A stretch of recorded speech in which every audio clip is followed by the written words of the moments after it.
Algoritma metode backpropagation secara detail. Step 0. Inisialisasi bobot dan bias. Baik bobot maupun bias dapat diset dengan sembarang angka atau acak, dan biasanya angka di sekitar 0 dan 1 atau min 1. Ya.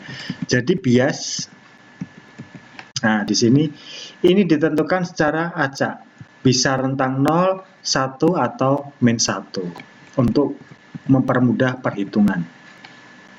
Step 1. Jika stopping condition masih belum terpenuhi, jalankan step 2 sampai dengan 9. Jadi di sini ada stopping condition. Step 2. Untuk setiap data training, lakukan step 3 sampai 8. Kita lihat step 3. Umpan maju, feed forward. Step 3. Setiap unit input X1, X2, X3, dan seterusnya menerima sinyal input dan menyebarkan sinyal tersebut pada seluruh unit pada hidden layer. Nah, tadi udah dibahas. Perlu diketahui bahwa input X yang dipakai di sini adalah input training data yang sudah diskalakan. Ya, jadi ini untuk data training.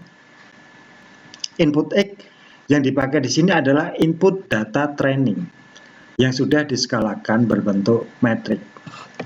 Step 4. Setiap hidden unit Z akan menjumlahkan sinyal-sinyal input yang sudah terbobot termasuk biasnya. Nilai Z dihitung dengan rumus V plus sigma X dikali V. Ya. Di sini X dikali V itu penjumlahan dari ini. Nilai X dikali V1, nilai X dikali V11, nilai X dikali V12, X2 dikali V21, X2 dikali V22, X2 dikali V23, dan seterusnya di sini. Didapatkan nilai Z. Dan memakai fungsi aktivasi yang telah ditentukan untuk menghitung sinyal output dari hidden unit yang bersangkutan.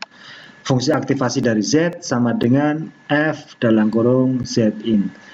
Lalu mengirim sinyal output ini ke seluruh unit pada unit output. Jadi hasil dari fungsi aktivasi dikirim lagi ke fungsi output Y. Step 5. Setiap unit output Y, Y1, Y2, Y3 akan menjumlahkan sinyal-sinyal input yang sudah berbobot termasuk biasnya. Seperti yang tadi, V di sini sama Y sama dengan W plus sigma W dikalikan Z. Ya, Y di sini sama dengan W dikali Z. Penjumlahan dari ini dikali ini dikali ini dikali ini, dan seterusnya. Semuanya ini ditotal. Next. Dan memakai fungsi aktivasi yang telah ditentukan untuk menghitung sinyal output dari unit output yang bersangkutan. Fungsi aktivasi dari Y sama dengan F dalam kurung Yin. Next. Propagasi error atau backpropagation of error. Step 6. Setiap unit output Y menerima suatu target pattern desired output yang sesuai dengan input training pattern untuk menghitung kesalahan error. Jadi nilai Y ini dibandingkan dengan target. Kalau ada error, menghitung kesalahan error antara target dengan output yang dihasilkan oleh jaringan. Error ini dihitung.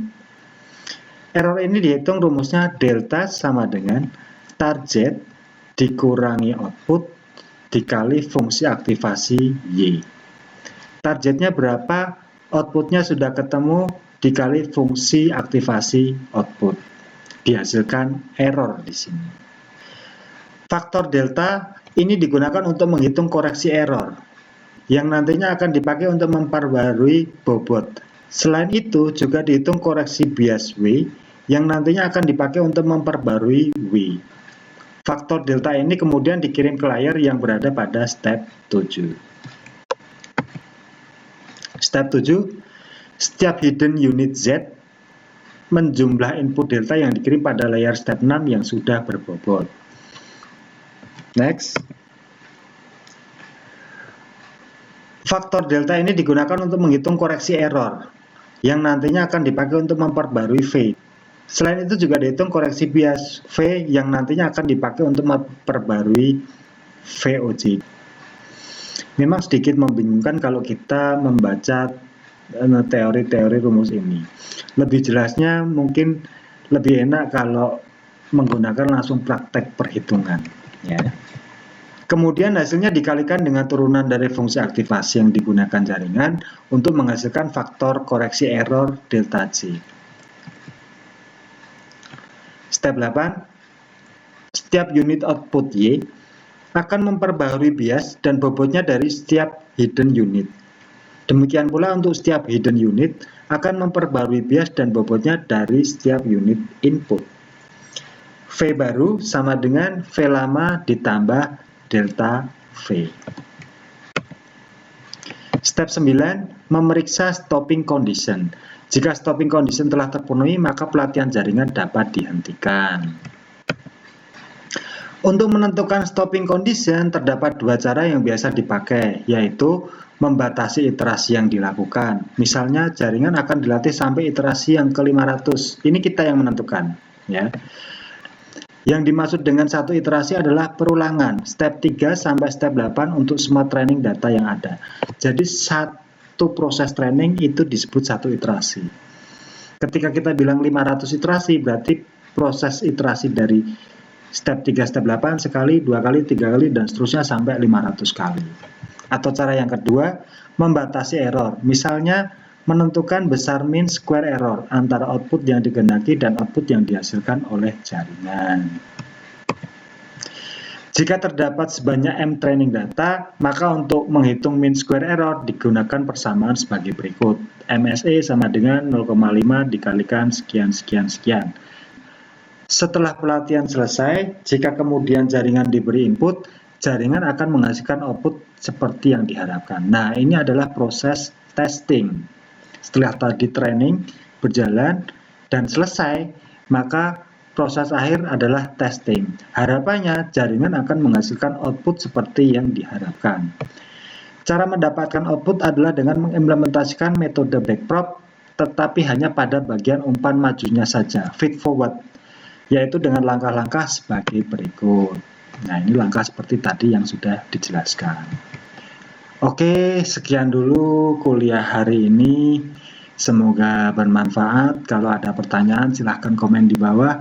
Untuk absensi online, silahkan Anda absen online di bawah. Stay safe. Di rumah aja, nggak usah kemana-mana. Kalau terpaksa keluar, pakai masker. Tetap jaga jarak. Jaga kesehatan Anda, jaga kesehatan keluarga. Sekian kuliah dari saya. Terima kasih. Billahi taufik wal hidayah. Wassalamualaikum warahmatullahi wabarakatuh.